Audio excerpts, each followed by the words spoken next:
Magandang hapon po mga kababayan. Ako po si Tongi. Welcome to our show today. Malapit na ang Pasko. It is indeed the holiday season already.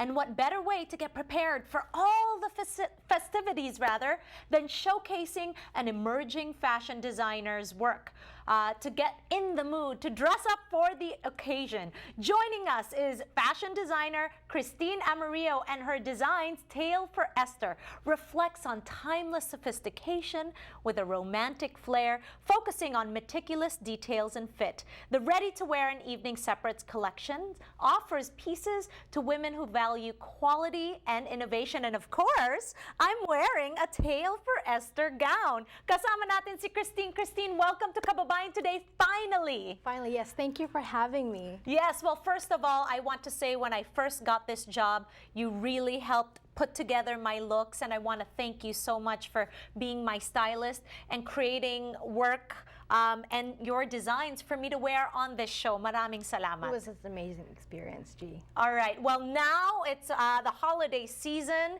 and we want to talk to you because alam naman natin tayo mga Pinoy, napakaraming parties, diba? It's the holiday season. We have a lot of gatherings with family and friends, and when it's the holiday season, what better occasion than to dress up?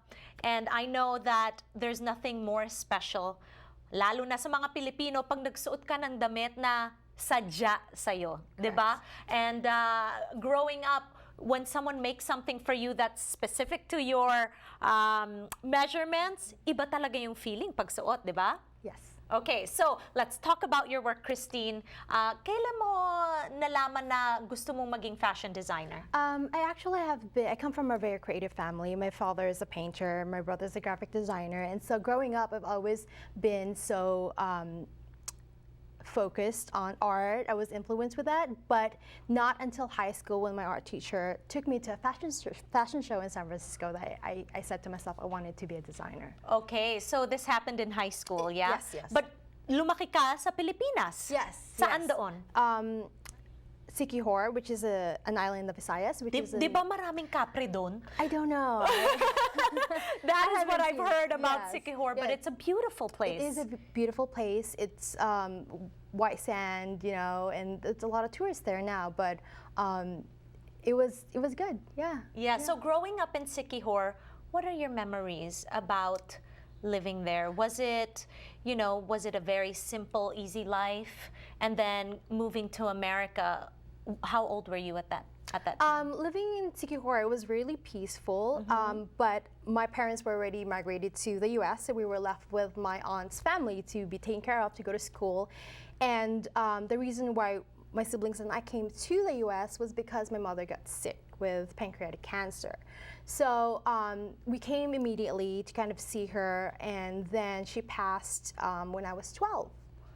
Very young. Yeah, very young. So, when you incorporate your dreams and story for Tale for Esther, everyone has a story. So my story was that how do you deal with death at 12 when you just came from, the Philippines to America. You're migrating. You're Exactly. dealing with a death of your family member, of your mom. So how do you deal with that? So for me, I kind of put my mind into positivity. So I wanted to live the dream, to pursue the dream, and that was fashion design. And so when I meet her later, I have a Tale for Esther is the name of my brand. Okay, so pinangalan mo yung brand mo of clothing because of your mom. Because of that, and also because of the pursuit of the dream. So later on, when I do tell her, I've met these people, I've been to Kababayan, it was an amazing experience, amazing life. I wanted to have a beautiful life and a story to go for that.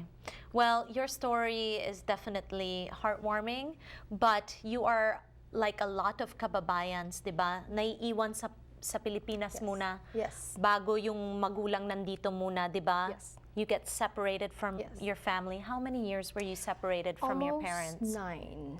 Yeah, because we were born in Cotabato, and then when my parents got migrated here, we had to go back to my family's hometown in Siquijor, and they would just come back every 2 years. You know, you don't see them. You don't. You know, it's just a different life when you don't grow up with your parents. And it was a smart thing for them to do. I didn't understand that early on because they couldn't afford to bring children to America first. They needed to work first to send money to us. Alam mo, Kristine, yung storya mo is a lot like a lot of kababayan stories, right? You get separated from your family. The family makes sacrifices so that you can live a better life here. And when you speak about a better life, you really put in the work. This girl does not sleep, okay? She has a day job that she works in fashion, and then at night, nagtatahi siya at nagtatahi siya. In fact, I know that this woman can create an outfit, a dress, overnight. Hindi na siya matutulog. Yun na lang yung gagawin niya. In fact, you've done a lot of fashion shows recently. What was your craziest deadline? Like, how many dresses did you have to make in a certain period? Na ikaw lang gumagawa, di ba? The last show, which was in LA Fashion Week in March, that was 15 nights, and I created a whole collection for that, and that was intense. And lately, wait, how many? 15. 15 dresses, 15 nights? Yeah. Para namang reality show yun, Exactly, and I Kristine. had to do it just during the night because of my day job. And so nights and weekends. Busy. And then the recent collection that you did. The recent collection that I showed at LA Fashion Week 2 weeks ago, it wasn't crazy, but the challenge was time, and the challenge was resources. How do you make a spectacular piece on something that what you have? You know, I have to work with what I have. Right. And you know, I had to plan when I need to buy the fabrics, how I'm going to buy the fabrics. So it takes more So it's a lot of freelance, time management, right? Well, mga kababayan, you're in for a treat dahil ngayong araw na to, you will get to see Kristine's beautiful designs, okay? From her amazing collection, and not only that, because it's the holiday season, we're actually giving you one of her pieces in her collection at 50% off. You won't want to miss the details so that you can get your own tale for Esther. We'll be right back.